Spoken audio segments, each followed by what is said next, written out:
जय श्री कृष्ण।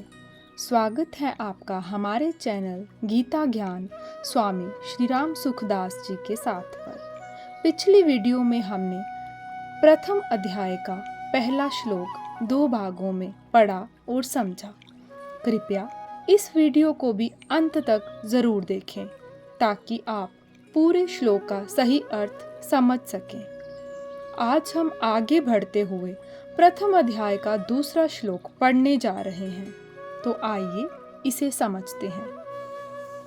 संजय उवाच दृष्ट्वा तु पांडवानीकं व्यूढं दुर्योधनस्तथा आचार्यमुपसंगम्य राजा वचनमब्रवीत्। संजय बोले, इसके अर्थ इस प्रकार है। तथा उस समय व्यूढम वज्रव्यूह से खड़ी हुई, पांडवानीकम पांडव सेना को, दृष्टवा देखकर, तू और, आचार्यम द्रोणाचार्य के, उपसंगम्य पास जाकर, राजा दुर्योधन यह, वचनम वचन, अब्रवीत बोला। इसकी व्याख्या इस प्रकार है। तथा जिस समय दोनों सेनाएं युद्ध के लिए खड़ी हुई थी, उस समय की बात संजय यहाँ तथा पद से करते हैं, कारण कि धृतराष्ट्र का प्रश्न युद्ध की इच्छा वाले मेरे और पांडु के पुत्रों ने क्या किया, इस विषय को सुनने के लिए ही है। दृष्टवा, इसका अर्थ स्वामी जी इस प्रकार बताते हैं। इस अध्याय में 3 बार दृष्टवा देखकर पद का प्रयोग हुआ है। पांडव सेना को देखकर दुर्योधन का द्रोणाचार्य के पास जाना, कौरव सेना को देखकर अर्जुन का धनुष को उठाना और अपने स्वजनों कुटुंबियों को देखकर अर्जुन का मोहाविष्ट होना। इन तीनों में से 2 दृष्टवा तो आपस में सेना देखने के लिए आए हैं और एक दृष्टवा स्वजनों को देखने के लिए आया है, जिससे अर्जुन का भाव बदल जाता है। पांडवानीकम व्यूढम, पांडवों की वज्रव्यूह से खड़ी सेना को देखने का तात्पर्य है कि पांडवों की सेना बड़ी ही सुचारू रूप से और एक ही भाव से खड़ी थी, अर्थात उनके सैनिकों में 2 भाग नहीं थे, मतभेद नहीं था। इसका अर्थ है, कौरव सेना में मतभेद था क्योंकि दुर्योधन दुशासन आदि तो युद्ध करना चाहते थे, पर भीष्म द्रोण विकर्ण आदि युद्ध नहीं करना चाहते थे। यह नियम है कि यहाँ आपस में मतभेद होता है, वहाँ तेज प्रभाव नहीं रहता। उनके पक्ष में धर्म और भगवान श्री कृष्ण थे। जिसके पक्ष में धर्म और भगवान होते हैं, उसका दूसरों पर बड़ा असर पड़ता है। इसलिए संख्या में कम होने पर भी पांडवों की सेना का तेज प्रभाव था और उसका दूसरों पर बड़ा असर पड़ता था। अतः पांडव सेना का दुर्योधन पर भी बड़ा असर पड़ा, जिससे वह द्रोणाचार्य के पास जाकर नीति युक्त गंभीर वचन बोलता है।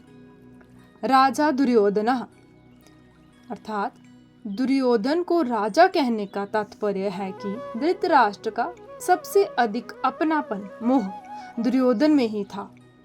परंपरा की दृष्टि से भी युवराज दुर्योधन ही था। राज्य के सब कार्यों की देखभाल दुर्योधन ही करता था।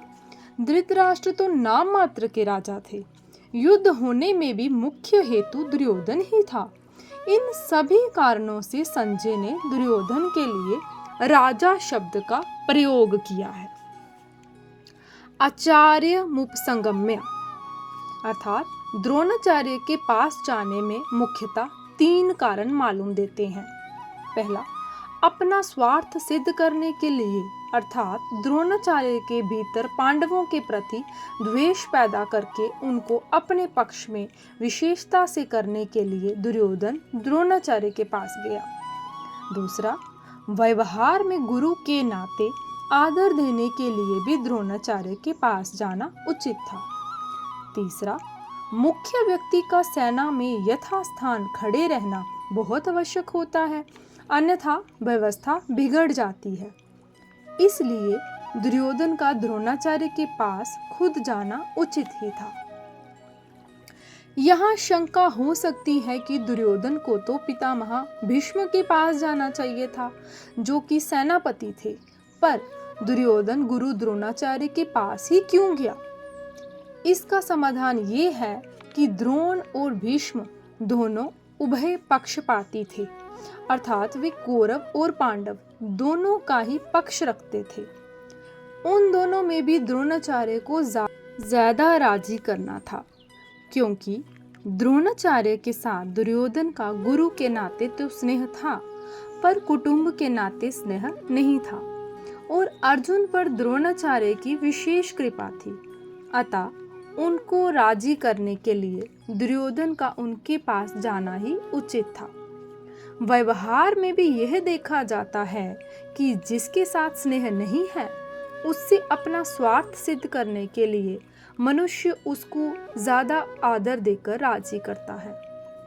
दुर्योधन के मन में यह विश्वास था कि भीष्म जी तो हमारे दादाजी ही हैं, अतः उनके पास ना जाऊं तो भी कोई बात नहीं है। न जाने से अगर वे नाराज भी हो जाएंगे तो मैं किसी तरह से उनको राजी कर लूंगा।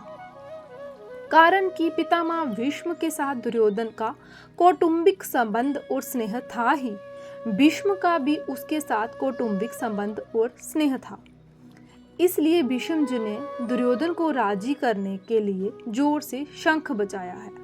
पहले अध्याय का 12वां श्लोक। वचनम अब्रवीत।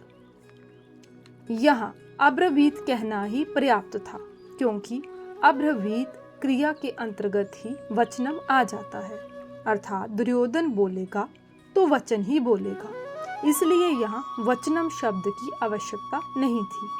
फिर भी वचनम शब्द देने का तात्पर्य है कि दुर्योधन नीति युक्त गंभीर वचन बोलता है, जिससे द्रोणाचार्य के मन में पांडवों के प्रति द्वेष पैदा हो जाए और वे हमारे ही पक्ष में रहते हुए ठीक तरह से युद्ध करें, जिससे हमारी विजय हो जाए, हमारा स्वार्थ सिद्ध हो जाए। संबंध। द्रोणाचार्य के पास जाकर दुर्योधन क्या वचन बोलता है, इसको आगे के श्लोक में बताते हैं। प्रिय साधकों, इसके साथ ही हमने प्रथम अध्याय का 2 श्लोक पूरा किया। कृपया आप वीडियो को अंत तक अवश्य देखा करें और अपने विचार कमेंट्स के माध्यम से जरूर साझा करें। अगली वीडियो में हम 3 श्लोक से आगे बढ़ेंगे। जय श्री कृष्ण।